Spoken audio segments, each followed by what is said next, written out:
ஓம் சாந்தி. இன்னைக்கு பாபா முரளியில் நம்மளுடைய உயர்ந்த குறிக்கோள் என்ன அப்படிங்கிறத ஞாபகப்படுத்துகிறாங்க. முழுமையான குற்றம் இல்லாத தூய பார்வை உடையவர்களாக மாறுவது தான் நம்மளுடைய மிக உயர்ந்த குறிக்கோள். ஆத்மாவாகிய நம்மை இந்த கர்ம எந்திரியங்கள் துளி அளவு கூட சஞ்சலத்தில் கொண்டு வரக்கூடாது. அப்போதான் முழுமையான சிவிலைஸ்டு, அதாவது குற்ற பார்வை உடையவர்களாக நம்ம ஆக முடியும் அப்படின்னு சொல்கிறார் பாபா. மேலும் பாபா புரிய வைக்கிறாங்க, நீங்கள் ஆத்மா எப்படி சத்தேகத்தில் இருக்கும் பொழுது ஆத்மா அபிமானிய நிலை இயல்பாகவே இருந்தது. நான் ஒரு ஆத்மான்னு பயிற்சி செய்யணும் அப்படிங்கிற அவசியம் அங்கே கிடையாது. இயல்பாகவே நான் ஆத்மா இந்த உடலை விட்டுட்டு இன்னொரு பிறவி, இன்னொரு சிறு குழந்தையாக நான் பிறக்க போகிறேன். பாம்புனுடைய எக்ஸாம்பிள் போல், பாம்பு எப்படி தோலை உரிச்சிட்டு போகுதோ அது போல் அங்கே உங்களுடைய நிலை இருந்தது. அதே மாதிரி தான் இந்த ப்ராக்டிஸ் இங்கேயும் நீங்கள் செய்யுங்க அப்படிங்கிறாங்க. இந்த நேரம் நீங்கள் ஆத்மா அஷரீரி ஆகக்கூடிய நேரம் இதுதான். அதற்கான பயிற்சி செய்யுங்க. பாபா சொல்கிறாங்க, நீங்கள் முற்றிலும் சூன்ய நிலை, எந்த ஒரு சிந்தனையும் எந்த ஒரு எண்ணமும் இல்லாமல் சூன்ய நிலையில், அஷரீரி நிலையில் இப்போ இருக்கிறதுக்கு பயிற்சி செய்யணும். அது ரொம்ப அவசியமானது அப்படின்னு சொல்கிறார் பாபா. மேலும் பாபா சேவைக்காக என்ன சொல்கிறாங்க அப்படின்னா, நீங்கள் நிறைய இடங்களுக்கு போகும் பொழுது உங்களுடைய குறிக்கோள் என்ன அப்படின்னு சொல்லி கேட்குறாங்க. அவங்களிடம் ஒரு சின்ன நோட்டீஸில் உங்களுடைய குறிக்கோள் என்ன அப்படின்னு சொல்லி நீங்கள் பிரிண்ட் பண்ணிவிட்டு போகிற இடத்துக்கெல்லாம் புரிய வச்சு அந்த நோட்டீஸை கொடுக்கலாம் அப்படின்னு சொல்லி வழி சொல்கிறாரு பாபா. மேலும் நம்மளுடைய புத்தி குற்ற பார்வையில் இருக்கும் பொழுது உறுத்திக்கிட்டே இருக்கும். யாருடைய பெயர் ரூபத்திலாவது நம்மளுடைய புத்தி போய் மாட்டிக்கிடுது அப்படின்னா உறுத்தல்ல இருந்துக்கிட்டே இருக்கும். அதனால் ஆத்மா அபிமானியாக மாறி எல்லாரையும் ஆத்மா பாய் அப்படிங்கிற தூய பார்வையில் பார்த்து நீங்கள் இந்த விஷயங்கள்ல இருந்தெல்லாம் விடுபடுங்க அப்படின்னு சொல்கிறார் பாபா. மேலும் பாபா சொல்கிறாரு, இன்னைக்கு எல்லாருக்குமே பாபாவுடைய செய்தியை, பாபா எப்படி கருணை கடலாக இருக்காரோ அதே போல் எல்லாருக்குமே ஞானத்தை கொடுத்து எல்லாரையும் துக்கத்திலிருந்து விடுதலை அடைய வைங்க. இன்னைக்கு உலகத்தில் துக்கத்தினுடைய மலை தான் அதிகமாக இருக்குது. பாபா கூட சொல்கிறாரு, துக்கத்தினுடைய லிஸ்ட் என்னென்ன இருக்குது, என்னென்னலாம் துக்கம் இருக்குது அப்படிங்கிறத ஒரு லிஸ்ட் அவுட் பண்ணுங்க அப்படிங்கிறாரு. அதை மற்றவங்களுக்கு சொல்லி புரிய வைங்க. புரிய வச்சு பாபாவுடைய இந்த ஞானத்தை கொடுத்து அவங்க எல்லாரையும் இந்த துக்கத்திலிருந்து விடுதலை அடைய வைங்க அப்படிங்கிறாங்க. இது போல நிறைய விஷயங்களை பாபா முரளியில் சொல்றாங்க. வாங்க இன்னைக்கு முழு முரளியை நம்ம விரிவாக கேட்கலாம். ஓம் சாந்தி. முரளி டேட் 11/7/2024 காலை முரளி. பாப் தாதா மதுபன். இனிமையான குழந்தைகளே, சூன்ய நிலை, அதாவது அஷரீரி ஆவதற்கான நேரம் இதுவே ஆகும். இதே நிலையில் இருப்பதற்காக பயிற்சி செய்யுங்கள். கேள்வி: அனைத்தையும் விட உயர்ந்த குறிக்கோள் எது? அதன் பிராப்தி எவ்வாறு ஏற்படும்? பதில்: முழுமையாக குற்றமற்ற தூய பார்வை உடையவர்களாக ஆவது. இதுவே உயர்ந்த குறிக்கோள் ஆகும். கர்ம எந்திரியங்களில் சிறிதளவு கூட சஞ்சலத்தன்மை வரக்கூடாது. அப்போதுதான் சம்பூர்ண சிவிலைஸ்டு, முழுமையாக தூய்மையான பார்வை உடையவராக ஆக முடியும். இப்பேற்பட்ட நிலை அமையும் பொழுதுதான் உலக அரசாட்சி கிடைக்கக்கூடும். ஏறினால் வைகுண்ட உயர் பதவி என்ற பழமொழியும் உண்டு. அதாவது ராஜாக்களுக்கெல்லாம் ராஜா ஆவது, இல்லை என்றால் பிரஜை. எனது விருத்தி உள் உணர்வு எவ்வாறு உள்ளது என்று இப்பொழுது சோதனை செய்யுங்கள். எந்த ஒரு தவறும் ஏற்படுவது இல்லைதானே என்று சோதனை செய்ய வேண்டும். ஓம் சாந்தி. ஆத்ம உணர்வுடையவர்களாக அமர வேண்டும். தன்னை ஆத்மா என்று உணருங்கள் என்று தந்தை குழந்தைகளுக்கு புரிய வைக்கிறார். இப்போது பாபா ஆல்ரவுண்டர் தாதி யாருன்னா குல்சார் தாதியினுடைய அம்மா, அவங்க கிட்ட பாபா கேட்குறாராம், சத்தியுகத்தில் ஆத்ம அபிமானி ஆத்ம உணர்வுடையவர்களாக இருப்பார்களா, இல்லை தேக அபிமானியா? அங்கோ இயல்பாகவே ஆத்ம அபிமானியாக இருப்பார்கள். அடிக்கடி நினைவு செய்ய வேண்டிய அவசியம் இருப்பதில்லை. ஆம், அங்கு இப்பொழுது இந்த உடல் முதுமை அடைந்து விட்டது, இப்பொழுது இதை விட்டு மற்றொரு புதிய உடலை எடுக்க வேண்டும் என்பதை புரிந்திருப்பார்கள். இயல்பாகவே இந்த நினைவு இருக்கும். எப்படி பாம்பனுடைய உதாரணம் உள்ளது, அதே போல ஆத்மா கூட இந்த பழைய சரீரத்தை விட்டு புதியதை எடுக்கிறது. பகவான் உதாரணத்துடன் புரிய வைக்கிறார். நீங்கள் அனைத்து மனிதர்களுக்கும் ஞானத்தை பூம் பூம் என்று ஊதி தனக்கு சமமாக ஞானம் உடையவர்களாக ஆக வேண்டும். எப்படி மற்றவங்களுக்கு ஞானத்தை சொல்லி சொல்லி அந்த குலவி எப்படி கொட்டி கொட்டி புழுவை தனக்கு சமமாக்குதோ அதுபோல ஞானத்தை சொல்லி சொல்லி நம்மை போல ஞானமுடையவர்களாக ஆக்கணுங்கிறார் பாபா. அதன் மூலம் அவர்கள் பரிஸ்தானத்தின் அதாவது சொர்க்கத்தின் நிர்விகாரி தேவதை ஆகிவிட முடியும். மனிதனிலிருந்து தேவதையாக ஆக்குவது உயர்ந்ததிலும் உயர்ந்த படிப்பு ஆகும். ஒரு மனிதனை தேவதை ஆக்குறது எது? இந்த உயர்ந்த படிப்பு. மனிதனை தேவதையாக ஆக்கப்படுகிறது என்ற பாடலும் உள்ளதல்லவா? யார் அவ்வாறு ஆக்கியது? மனிதனை தேவதையாக யார் ஆக்கியது? தேவதைகள் ஒன்றும் செய்யவில்லை. ஒரு தேவதை ஆக்கணும் அப்படின்னா ஒரு தேவதை ஆக்கிறது கிடையாது.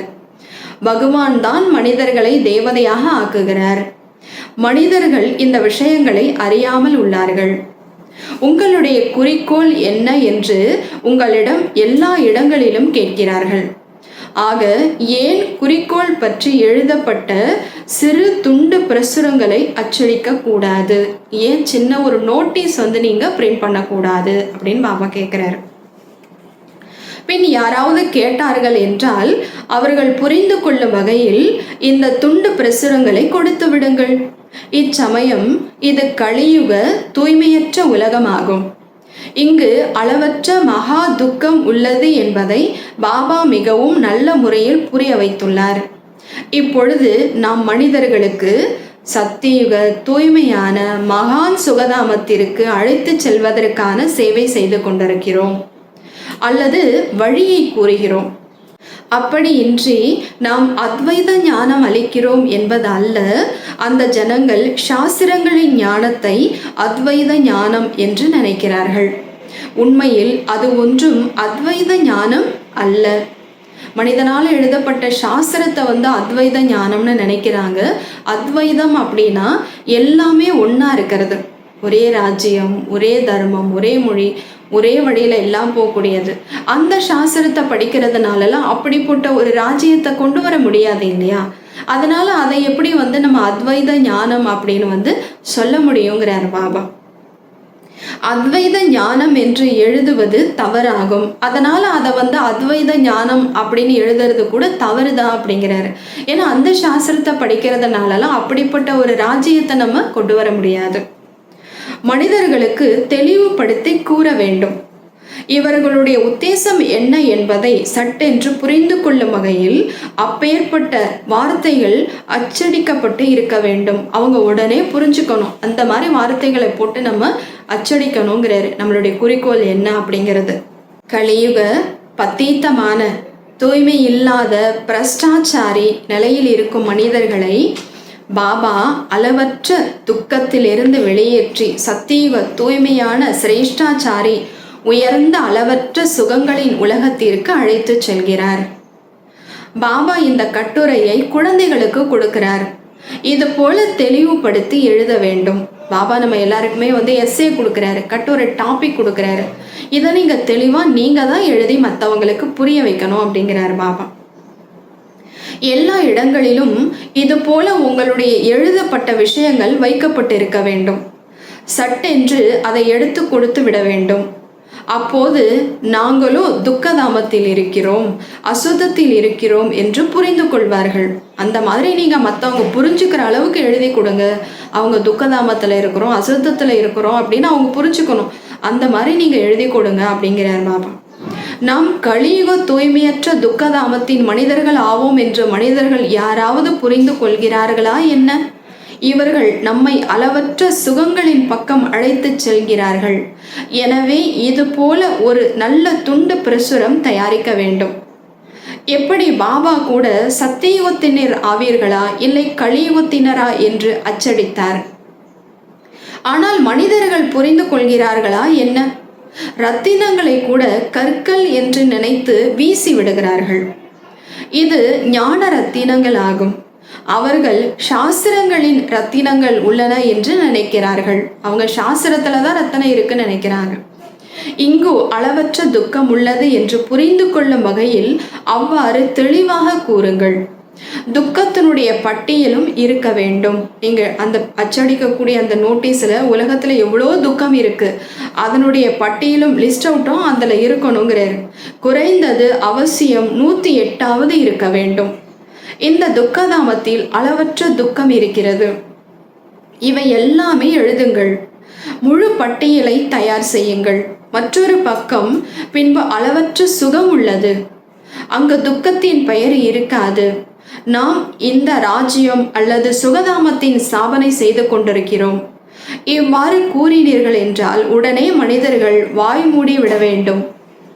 இச்சமயம் துக்கதாமம் ஆகும் என்று யாராவது நினைக்கிறார்களா என்ன? இதையோ அவர்கள் சொர்க்கம் என்று நினைத்து உட்கார்ந்துள்ளார்கள். பெரிய பெரிய மாளிகை, புது புது கோவில்கள் ஆகியவற்றை கட்டிக்கொண்டே இருக்கிறார்கள். இவை எல்லாமே முடிந்து போக போகிறது என்று அறிந்திருக்கிறார்களா என்ன? எவ்வளோ பெரிய மாளிகை கட்டுறாங்க, எவ்வளோ பெரிய கோவில் கட்டுறாங்க, இதெல்லாம் அழிய போகுது. புரியுதா என்னங்கிறார் பாபா. பைசாவோ அவர்களுக்கு லஞ்சத்தினுடையது நிறைய கிடைக்கிறது. இவை எல்லாமே மாயையின் விஞ்ஞானத்தின் செருக்கு என்று தந்தை புரிய வைத்துள்ளார். மாயையினுடைய விஞ்ஞானத்தினுடைய ஒரு பகட்டு இது. மோட்டார்கள், ஆகாய விமானம் ஆகிய எல்லாமே மாயையின் வெளிப்பகட்டாகும். தந்தை சொர்க்கத்தின் ஸ்தாபனை செய்யும் பொழுது மாயை கூட தனது வெளிப்பகட்டை காண்பிக்கிறது. இதற்கு மாயையின் ஆடம்பரம் என கூறப்படுகிறது. இப்பொழுது குழந்தைகளாகிய நீங்கள் முழு உலகத்தில் அமைதியை நிலைநாட்டிக் கொண்டிருக்கிறீர்கள். ஒருவேளை எங்காவது மாயையின் பிரவேசம் ஆகிவிடுகிறது என்றால் குழந்தைகளுக்குள் உள்ளே உறுத்தும். நீங்க தான் இந்த உலகத்துல அமைதியை ஸ்தாபிக்கிறதுக்கு முயற்சி செய்துட்டு இருக்கீங்க. எந்த நேரத்துல எங்கேயாவது மாயா பிரவேசம் ஆயிடுது அப்படின்னா கண்டிப்பா உங்களுடைய மனசு உறுத்துங்கிறார் பாபா. யாராவது எவருடைய பெயர் ரூபத்திலாவது மாட்டிக்கொள்கிறீர்கள் என்றால் இவர் கிரிமினலைஸ்டு, குற்ற பார்வை உடையவர் ஆவார் என்று தந்தை புரிய வைக்கிறார். கலியுகத்தில் இருப்பது கிரிமினலைசேஷன், குற்ற பார்வையின் தன்மை. சத்தியுகத்தில் இருப்பது சிவிலைசேஷன், தூய பார்வையின் தன்மை. இந்த தேவதைகளுக்கு முன்னால் எல்லோரும் தலைவணங்குகிறார்கள். நீங்கள் நிர்விகாரி, நாங்கள் விகாரிகள் என்கின்றனர். எனவே ஒவ்வொருவரும் தத்தம் நிலையை சோதித்து பாருங்கள் என்று தந்தை கூறுகிறார். பெரிய பெரிய நல்ல மகாரதிகள் எங்களுடைய புத்தி எவருடைய பெயர் ரூபத்திலாவது மாட்டிக்கொள்ளவில்லையே என்று தங்களை சோதித்து பார்க்க வேண்டும். குறிப்பிட்ட இன்னார் மிகவும் அழகாக இருக்கிறாள், இதை செய்யலாமா என்று ஏதாவது விகார எண்ணம் உள்ளுக்குள் தோன்றுகிறதா? இச்சமயம் முழுமையாக சிவிலைஸ்டு, தூய பார்வை உடையவராக யாருமே இல்லை என்பதை பாபா அறிந்துள்ளார். அதுவும் முற்றிலும் பாஸ் வித் ஆனர், கௌரவத்துடன் தேர்ச்சி அடையக்கூடிய 8 ரத்தினங்கள் ஆவார்கள். அவர்களுக்கு தான் இச்சமயம் சிவிலைஸ்டு, தூய பார்வை இருக்க முடியும். 108 கூட இல்லை, சிறிதளவு கூட சஞ்சலத்தன்மை வராமல் இருப்பது மிகவும் கடினமாகும். யாரோ ஒருவர் தான் இது போல் இருக்க முடியும். கண்கள் ஏதாவது ஒரு வகையில் அவசியம் ஏமாற்றி விடுகிறது.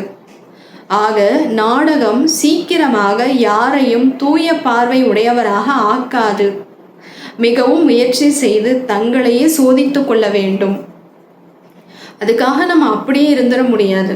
ட்ராமா யாரையும் ஆக்காது அப்படிங்கிறதுக்காக நம்ம அந்த மாதிரி பார்வை உடையவர்களாக இருந்துடக்கூடாது. நம்ம முயற்சி செய்து தூய்மையான பார்வை உடையவர்களாக முழுமையாகணும். எங்குமே நமது கண்கள் ஒன்றும் ஏமாற்றி விடுவதில்லையே. உலகத்தின் அதிபதி ஆவது என்பது மிகவும் உயர்ந்த குறிக்கோளாகும். ஏறினால் ஒரேடியாக வைகுண்ட ரசம், விழுந்தால் பாதாளம் அப்படிங்கிற ஒரு பழமொழி இருக்கு. அதாவது ராஜாக்களுக்கெல்லாம் ராஜா ஆகிறார்கள், விழுந்தார்கள் என்றால் பிரஜையில் சென்று விடுவார்கள். தற்காலத்திலோ விகாரிகளின் காலம் என்றே கூற வேண்டும். எவ்வளவுதான் பெரிய மனிதராக இருக்கலாம். உதாரணமாக ராணி இருக்கிறார். அவருக்குள்ளேயும் கூட எங்காவது யாராவது நம்மை பதவி இல்லாமல் செய்துவிடக் கூடாது என்ற பயம் இருந்து கொண்டே இருக்கும். ஒவ்வொரு மனிதர்களுக்குள்ளும் அமைதியின்மை உள்ளது. ஒரு சில குழந்தைகள் கூட அவ்வளவு அசாந்தியை பரப்புகிறார்கள். பாபா குழந்தைகளா இருக்காங்க, அவங்க கூட அசாந்தியை பரப்புறாங்கிறார் பாபா. நீங்கள் அமைதியை நிலைநாட்டி கொண்டிருக்கிறீர்கள். எனவே முதலில் சுயம் தான் அமைதியில் இருங்கள். அப்பொழுது மற்றவர்களுக்குள்ளும் அந்த சக்தி நிரம்பும். அங்கோ மிகவுமே அமைதியின் ராஜ்யம் நடக்கிறது. எங்க சத்தியகுலத்துல கண்கள் தூய்மையானதாக ஆகிவிடுகிறது. எனவே தந்தை கூறுகிறார், இன்று ஆத்மாவாகிய என்னுடைய விருத்தி உள் உணர்வு எவ்வாறு இருந்தது என்று உங்களையே சோதித்துக் கொள்ளுங்கள். இதில் மிகவும் உழைப்பு உள்ளது. நிறைய முயற்சி செய்யணும். நம்மீது கவனம் கொண்டிருக்க வேண்டும். எல்லையில்லாத தந்தையிடம் கூட ஒரு பொழுதும் உண்மையை கூறுவதில்லை.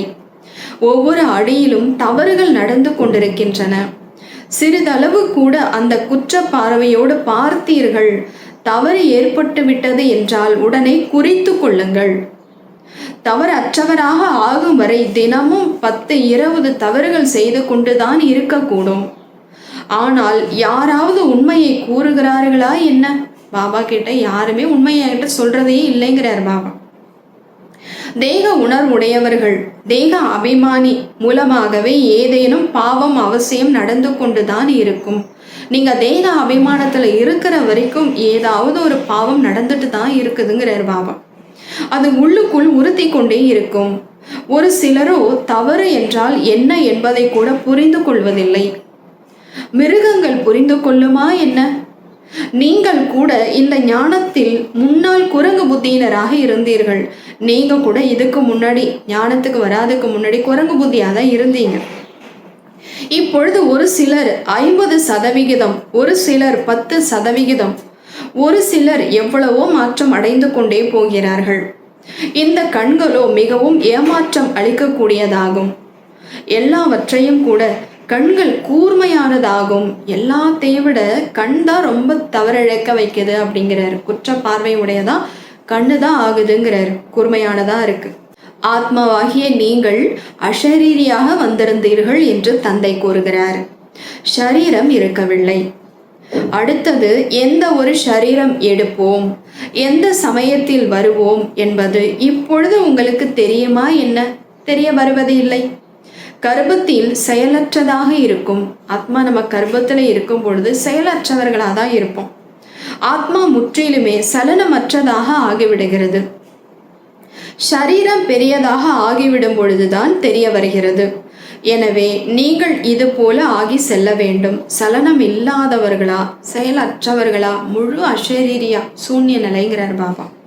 அது போல நீங்க ஆகி போகணும். அவ்வளவே. இந்த பழைய ஷரீரத்தை விடுத்து நாம் செல்ல வேண்டும். பிறகு நாம் ஷரீரம் எடுக்கும் பொழுது சொர்க்கத்தில் நமது பாகத்தை ஏற்று நடிப்போம். செயலற்று ஆகி விடுவதற்கான நேரம் இதுவே ஆகும். செயலற்று அப்படின்னா அஷரீரியா, எந்த ஒரு சிந்தனையும் இல்லாத ஆகக்கூடிய நேரம் இதுதாங்கிறார் பாபா. ஆத்மா சம்ஸ்காரத்தை எடுத்து செல்கிறது தான். ஷரீரம் பெரியதாக ஆகும் பொழுது சமஸ்காரம் வெளிப்படுகிறது. இப்பொழுது நீங்கள் வீடு செல்ல வேண்டும். அந்த ஒரு சிந்தனை மட்டும்தான் இருக்கணும். எனவே பழைய உலகத்தின் இந்த ஷரீரத்தின் உணர்வை நீக்கிவிட வேண்டும். எதுவும் நினைவு இருக்கக்கூடாது. மிகுந்த கட்டுப்பாடு, பத்தியம் கொள்ள வேண்டும். உள்ளுக்குள் என்ன இருக்குமோ அதுவே வெளியில் வெளிப்படும். சிவபாபாவிற்குள்ளும் ஞானம் இருக்கிறது. எனக்கும் பாகம் உள்ளது அப்படின்னு பாபா சொல்றார். என்னை தான் ஞானக்கடல் என்று கூறுகிறார்கள், மகிமை பாடுகிறார்கள். பொருள் எதுவும் தெரியாது. இப்பொழுது நீங்கள் பொருளுடன் அறிந்துள்ளீர்கள். மற்றபடி ஆத்மாவின் புத்தி இது போல ஒரு காசுக்கும் உதவாததாக ஆகிவிடுகிறது. இப்பொழுது தந்தை எவ்வளவு புத்திவானாக ஆக்குகிறார். ஒரு காசுக்கும் உதவாதா இருந்த நம்ம எல்லாரையும் பாபா எவ்வளோ புத்திசாலி ஆக்குறாரு. நம்மளுடைய புத்தி அந்த மாதிரி ஆயிடுச்சு. இப்போ பாபா புத்திசாலி ஆக்குறாரு. மனிதர்களிடமோ கோடி லட்சம் உள்ளது. இது மாயையின் பகட்டு ஆகும் அல்லவா? விஞ்ஞானத்தில் நமக்கு உதவக்கூடிய பொருட்கள் எதுவெல்லாம் உள்ளதோ அவை எல்லாமே அங்கு இருக்கும். எங்க சத்தியுகத்துல அவற்றை தயாரிப்பவர்கள் அங்கும் செல்வார்கள். ராஜாவாகவோ ஆக மாட்டார்கள். இவர்கள் கடைசியில் உங்களிடம் வருவார்கள்.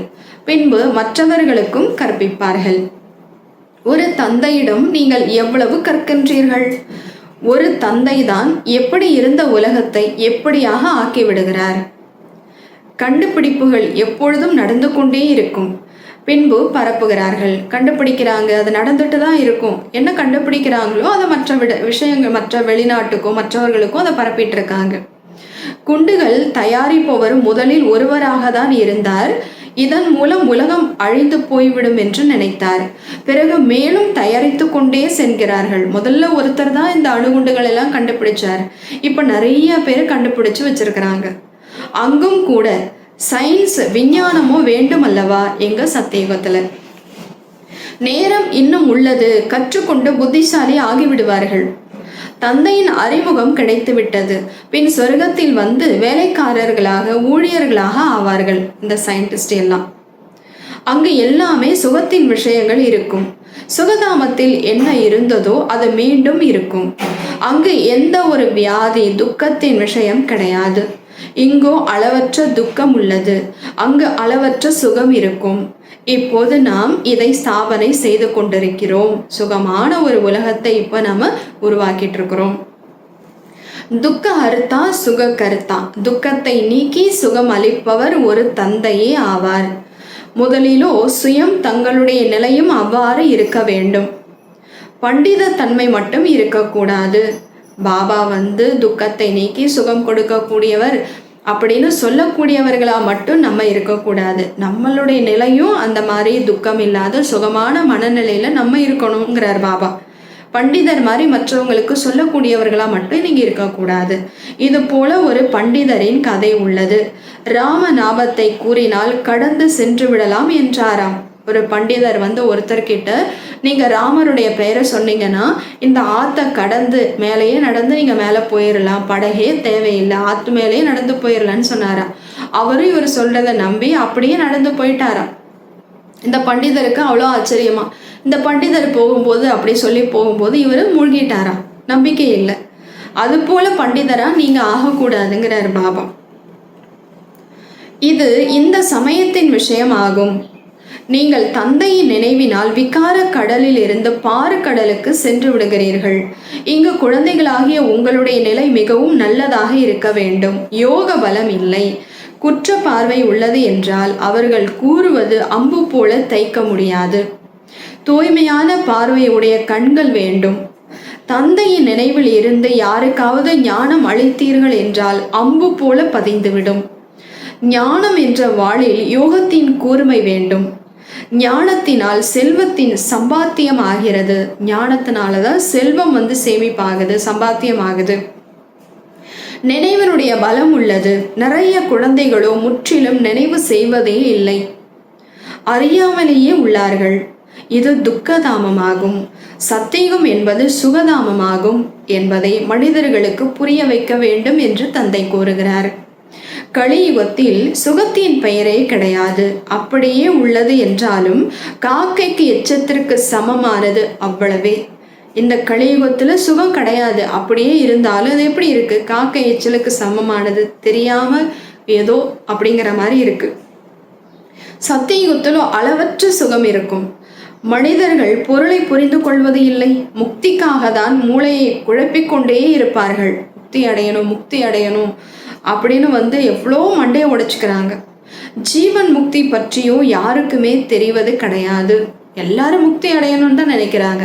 ஜீவன் முக்தி ஒன்று இருக்குது அப்படிங்கிறது யாருக்குமே தெரியறதில்லை. பின் ஞானமும் எப்படி கொடுக்க முடியும்? ஜீவன் முக்தி பற்றியே அவங்களுக்கு தெரியலைங்கும் போது சத்கதிக்கான ஞானத்தை எப்படி மற்றவங்க கொடுக்க முடியும்?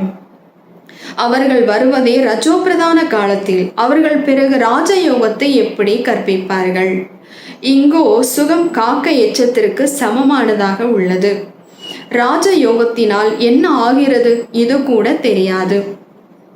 இதுவும் எல்லாமே நாடகமாக நடந்து கொண்டிருக்கிறது என்பதை குழந்தைகளாகி நீங்கள் அறிந்துள்ளீர்கள். பத்திரிகைகளில் கூட உங்களை நிந்தித்து எழுதுகிறார்கள். இதுவும் நடக்க வேண்டியுள்ளது. அபலைகள் மீது விதவிதமான துன்பங்கள் வருகிறது. உலகத்தில் அநேக விதமான துக்கங்கள் உள்ளன. இப்பொழுது ஏதாவது சுகம் உள்ளதா என்ன? எவ்வளவுதான் பெரிய செல்வந்தர்களாக இருந்தாலும் சரி, நோய்வாய்ப்பட்டிருப்பார்கள், குருடர்கள் ஆனார்கள் என்றால் துக்கம் அதிகமாகிறதல்லவா? துக்கங்களின் பட்டியலை எழுதுங்கள். ராவண ராஜ்யம் கலியுக கடைசியில் இந்த எல்லா விஷயங்களும் உள்ளன. சத்தியுகத்தில் துக்கத்தின் ஒரு விஷயம் கூட இருக்காது. சத்தியுகமோ கடந்து சென்றுள்ளதல்லவா? இப்பொழுது இருப்பது சங்கமயுகமாகும். தந்தை கூட சங்கமயுகத்தில் தான் வருகிறார். 5000 வருடங்களின் விஷயம் இது. நாம் என்னென்ன பிறவிகள் எடுத்தோம் என்பதை இப்பொழுது நீங்கள் அறிந்துள்ளீர்கள். இந்த 5000 வருடத்துல நம்ம எப்படியெல்லாம் பிறவி எடுத்தோம் அப்படிங்கிறத நீங்க இப்போ புரிஞ்சிருக்கீங்க. எப்படி சுகத்தில் இருந்த பிறகு துக்கத்தில் வருகிறோம். யாருக்கு முழு ஞான புத்தியில் உள்ளதோ, தாரணையாகி உள்ளதோ அவர்கள் புரிந்து கொள்ள முடியும். தந்தை குழந்தைகளாகிய உங்களுடைய பையை நிரப்புகிறார். செல்வத்தை கொடுக்க கொடுக்க குறையாது என்று பாடல் உள்ளது. செல்வத்தை தானம் செய்யவில்லை என்றால் அவர்களிடம் இல்லவே இல்லை என்பது பொருளாகுது. ஒருத்தர் தானம் கொடுக்கல, பொருளை கொடுக்கல அப்படின்னா அது அவங்க கிட்ட இல்லை, அதனால அவங்க கொடுக்கலன்னு தானே அர்த்தமாகுது. பின் கிடைக்கவும் கிடைக்காது. அப்புறம் எப்படி கிடைக்கும்? கொடுத்தா தானே கிடைக்கும் பலன். அப்ப கிடைக்கவும் கிடைக்காது. கணக்கு இருக்கிறதல்லவா? கொடுப்பதே இல்லை என்றால் எங்கிருந்து கிடைக்கும்? எங்கிருந்து பிறகு அதிகமாகும்? இவை எல்லாமே அழியாத ஞான ரத்தினங்கள் ஆகும். அதனால ஞானத்தை நம்ம கொடுத்துக்கிட்டே இருக்கணும். கொடுக்கலைன்னா உங்ககிட்ட ஞானம் இல்லைங்கிறார். அப்ப ஞானம் இல்லை, கொடுக்கல அப்படின்னா அப்ப எப்படி ஞானம் கூட அதிகமாயிட்டே போகும்? எங்கிருந்து பிறகு அதிகமாகும்? ஒவ்வொரு விஷயத்திலும் வரிசை கிரமமாக இருப்பார்கள் அல்லவா? ஞானம் கொடுக்கறதுல கூட வரிசை கிரமம் இருப்பாங்க இல்லையா? இதுவும் உங்களுடைய ஆன்மீக சேனையாகும். முந்தைய கல்பத்தில் அடைந்தது போல ஒரு ஆத்மா போய் உயர்ந்த பதவி அடைவார். ஒரு ஆத்மா போய் பிரஜை பதவி அடைவார். 5000 வருஷத்துக்கு முன்னாடி எந்த ஆத்மா உயர்ந்த பதவி அடைஞ்சாங்க, எந்த ஆத்மா பிரஜை அடைஞ்சாங்களோ அது நாடகப்படி எல்லாமே நடக்கும் அப்படிங்கிறார் பாபா. நல்லது. இனிமையிலும் இனிமையான காணாமல் போய் வெகு காலம் கழித்து கண்டெடுக்கப்பட்ட குழந்தைகளுக்கு வரிசை கிரமமாக முயற்சிக்கேற்ப பாப் தாதா மற்றும் தாய் தந்தையின் உயிருக்குயிரான இதயபூர்வமான அன்புடன் அன்பு நினைவு மற்றும் காலை வணக்கம். ஆன்மீக குழந்தைகளுக்கு ஆன்மீக தந்தையின் நமஸ்காரம். ஆன்மீக தந்தைக்கு ஆன்மீக குழந்தைகளின் நமஸ்காரம். நன்றி பாபா. தேங்க்ஸ் பாபா. தாரணைக்கான முக்கிய சாரம். நடைமுறை செய்வதற்காக முரளியிலிருந்து முக்கியமான 2 பாயிண்ட்ஸ். முதலாவது, தங்களை முன்னேற்றிக் கொள்வதற்காக ஒவ்வொரு அடியிலும் இவ்வாறு சோதித்து கொள்ள வேண்டும். 1. இன்றைக்கு ஆத்மாவாகிய என்னுடைய உள் உணர்வு எப்படி இருந்தது? 2வது, கண்கள் சிவில் அதாவது தூய்மையாக இருந்தனவா? 3வது, தேக அபிமானத்திற்கு வசப்பட்டு என்ன பாவம் செய்தேன்? இது போல நம்ம சோதனை செய்யணும். 2வது பாயிண்ட், புத்தியில் அழியாத ஞான செல்வத்தை தாரணை செய்து பிறகு தானம் செய்ய வேண்டும். ஞானம் என்ற வாளில் நினைவு என்ற கூர்மையை தீட்ட வேண்டும். வரதானம், சத்தியத்தாவின் அத்தாரிட்டியை தாரணை செய்து அனைவரையும் கவர்ந்து இழுக்கக்கூடிய பயமற்றவர் மற்றும் வெற்றியாளர் ஆகுக. சத்தியத்தாவின் அத்தாரிட்டியை தாரணை செய்து அனைவரையும் கவர்ந்து இழுக்கக்கூடிய பயமற்றவர் மற்றும் வெற்றியாளர் ஆகுக. விளக்கம். குழந்தைகளாகிய நீங்கள் சத்தியத்தின் சக்தியால் சிரேஷ்ட ஆத்மாக்கள். சத்தியமான ஞானம், சத்தியமான பாபா, சத்தியமான பிராப்தி, சத்தியமான நினைவு, சத்தியமான குணம், சத்தியமான சக்திகள் அனைத்தையும் பெறக்கூடியவர்கள். சத்தியத்தின் அத்தாரிட்டி தான் ஒவ்வொரு ஆத்மாவையும் கவர்ந்து இழுக்கக்கூடியது என்ற இந்த மிகப்பெரிய அத்தாரிட்டியின் போதை இருக்க வேண்டும். பொய்யான கண்டத்திலும் சத்தியத்தாவின் அத்தாரிட்டியில் இருப்பவர்கள் வெற்றி அடைவார்கள். மகிழ்ச்சி மற்றும் பயமற்ற தன்மைதான் சத்தியத்தாவின் பிராப்தி ஆகும். சத்தியம் பேசக்கூடியவர்கள் பயமற்று இருப்பார்கள். அவர்களுக்கு பயம் என்பது ஒருபோதும் இருக்காது. ஸ்லோகன். நேர்மையான எண்ணங்கள் மற்றும் சக்திசாலியான உணர்வுதான் வாயு மண்டலத்தை மாற்றக்கூடிய சாதனமாகும். நேர்மையான எண்ணங்கள் மற்றும் சக்திசாலியான உள் உணர்வுதான் வாயு மண்டலத்தை மாற்றக்கூடிய சாதனமாகும். நல்லது. ஓம் சாந்தி.